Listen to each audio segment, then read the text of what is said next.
Hello, friends. Today I would like to try to show you, I never know if I'm succeeding or not, how to make one of these. This is a hair scrunchie.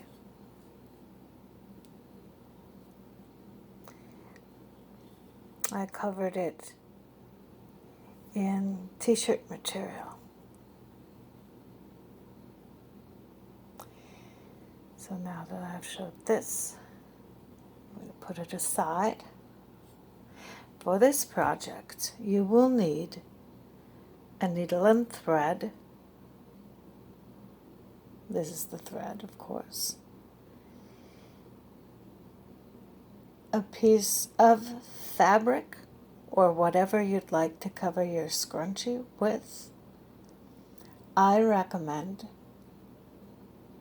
of course you will need your scrunchie here, or whatever scrunchie you choose. This is your project. If you want a smaller one, you can have a smaller one or a bigger one. I like the flat ones.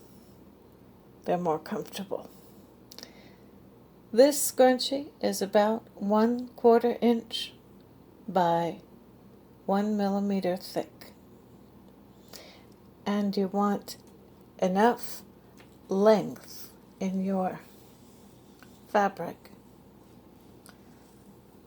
so that it will cover your whole scrunchie when it's stretched out as much as possible. Because putting this hairband on, you have to stretch it out. And so the fabric, if it doesn't stretch, will have to open up. And that's why they call it scrunchie, because it scrunches back together. It opens out and then it scrunches together like this. And you will also need something, anything you choose, that's about as big around here. There's going to be some clunking and rustling as your scrunchie. So I'm going to show this to you in 2 steps. I'll show you how to start it and how to finish it. And when I start it, I'll show you a little bit of sewing, and when I finish it, I'll show you a little bit of sewing, by which I mean how to sew along it. So you will open your scrunchie up and put it around your thing. I chose a tin. That's what we call them. Even though they're made of aluminum or steel now, they used to be made of tin. So what I did was I put the scrunchie around here. Not very perfectly, but I did get it around here. And you want to make sure, even if it's not a flat scrunchie, you want to take those twists out. So we untwist it, and the camera may wobble because I'm bumping the stand because it's not perfect. I'm just trying to show you how to do a thing, not make a perfect film, but to get a crafting project done. So I like to put my scrunchie near the back part of whatever the thing is, the back of the scrunchie. This is where they joined it in the factory. You can see how that's different. So that I aim for the back of the back, near this back. And see how the scrunchie is flat now? And the next step, you take your fabric, separate it from the thread or anything else it wants to try to attach to, and then put it underneath the hair tie. That's the name for this. Like that. That's the very beginning of the beginning. I usually line this end of the fabric or leather or plastic or whatever you choose up with the back of the scrunchie, which is over here.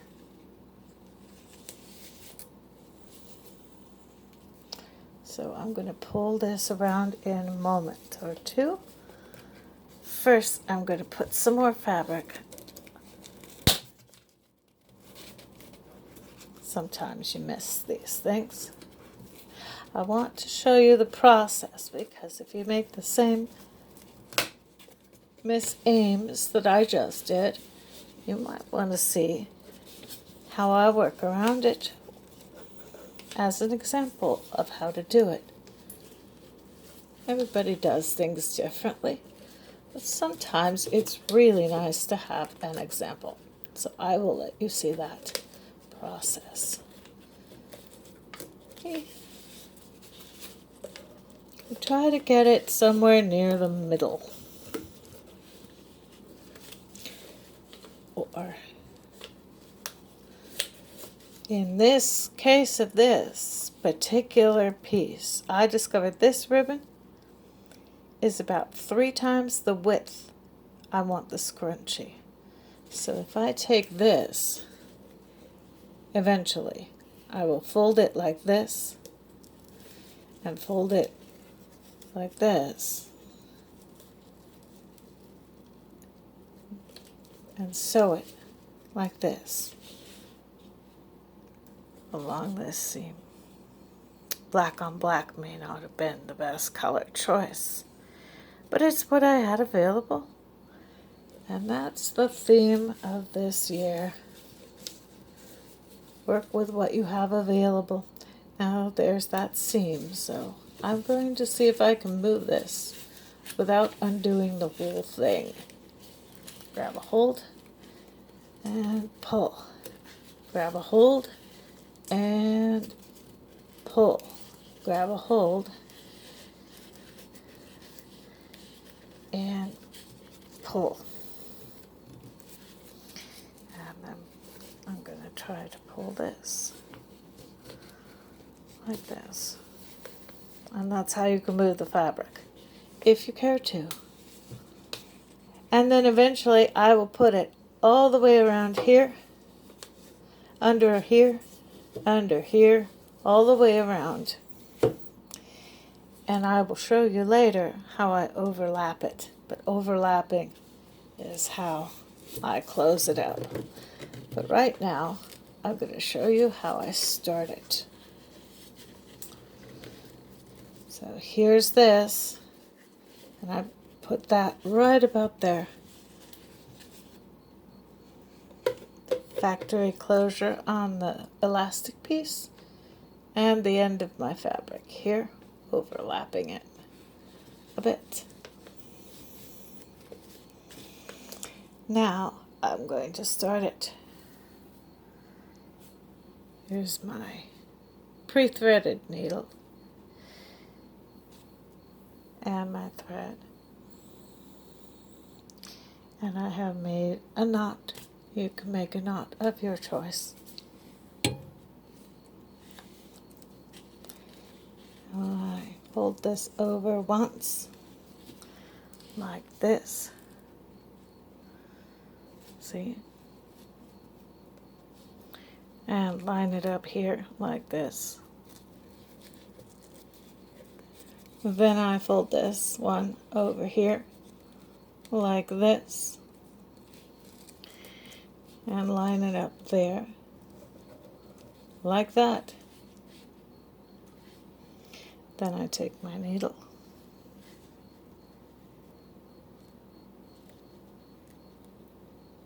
and I sew it like this.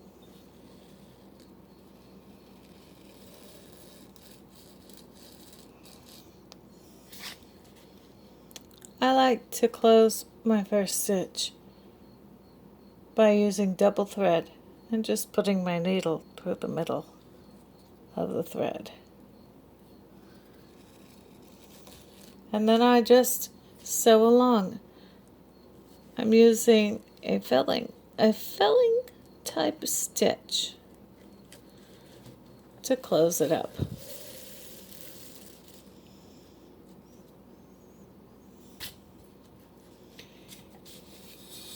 And over here, I have one I've already done. And thanks to the magic of having things prepared ahead of time, this one is not lined up on the seam of the paper, but you can see here I'm going to do the last stitches. And what I have done here, this edge is melted with a flame. If you're very careful, you can do that to seal plastic fabric. You can only do it if it's artificial fabric. If it's any natural fiber, whether it's animal fiber or plant fiber, you cannot make it seal, because natural fiber will come apart and you'll have to have some other closure. So now I've made a mess. Wonder if I can undo this. Yep. I'm going to pause this here. Hello, friends. I hope I'm back recording. I'm not sure. Yes, I am. Wonderful. So, I took a few stitches so that this would go a little bit more smoothly. And I get this last stitch here. And if you catch the hair tie inside from time to time, it's all right. So we're not going for perfection, we're going for function here. These stitches are a little messy. It gives it that homemade touch, that's for sure. Now, to close it, I do the same stitch.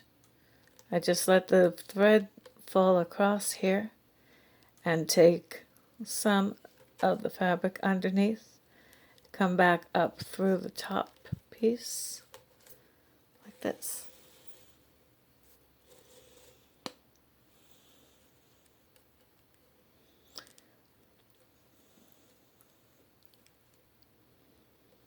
Right.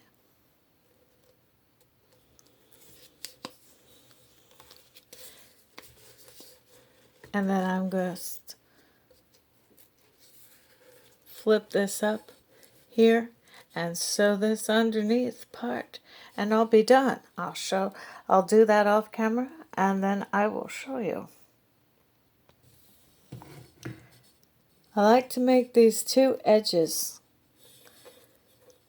line up, the edge underneath and the edge from the on top piece, by making a cross stitch that goes from the top of the top edge to the bottom part of the bottom edge, and then back up through there to the top of the under edge, back through there to the bottom of the top edge, and maybe over again, like this. Now, Cathy Hay is famous. Well, I don't know, famous. She is a famous YouTuber. I don't think she's necessarily famous for this technique, but she did show it in one of her recent videos. She likes to just do back stitches, but this fabric is so slippery, and my sewing techniques are so iffy, I'm just going to tie a knot. What I'm going to try to do is one of the wrapped knots. Let's see if this works. You wrap it around the needle a few times like this. And then you hold it down like this. You can use any finger you want, but this is the handy one when you're pinching with the first two. And I'm holding the knot underneath the top of my middle finger and pulling it up out here. And the knot to be is underneath. And there's that knot. See? There it is. I'm going to cut above the knot with a pair of scissors. Off camera, perhaps.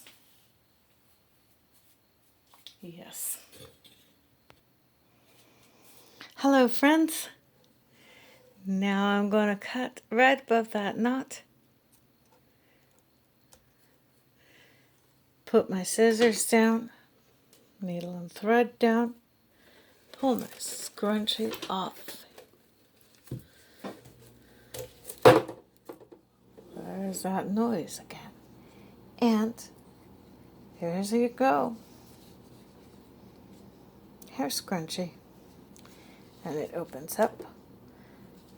So you can easily put all your hair through there. And it closes back down again. Like that. You can use anything at all. Maybe a scrap of shirt. Or an old tie. Some jean material maybe. Although that's fairly thick. Even underwear. You just need something long enough. I was going to give you some dimensions. This is about 1 foot all the way around here. So this hair tie I have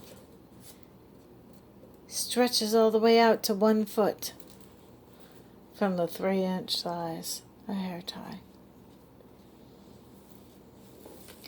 So you want your fabric to be 1 foot long. And the width of the fabric, that's where I got lost. You want the width to be long enough so you can wrap it around your hair tie and leave enough space so that when your hair tie comes off of here and is its own thicker self, because this is about half the dimension of the hair tie when it's not stretched out. So your fabric needs to be 2 times the diameter of your hair tie band, plus enough to wrap over. And this one was 3 times the width. You might want to make it 4 times. You could probably use some seam binding, in fact. Whatever you want to use. So thank you for listening. And that's it. There's the hair tie again. Hope to see you next time.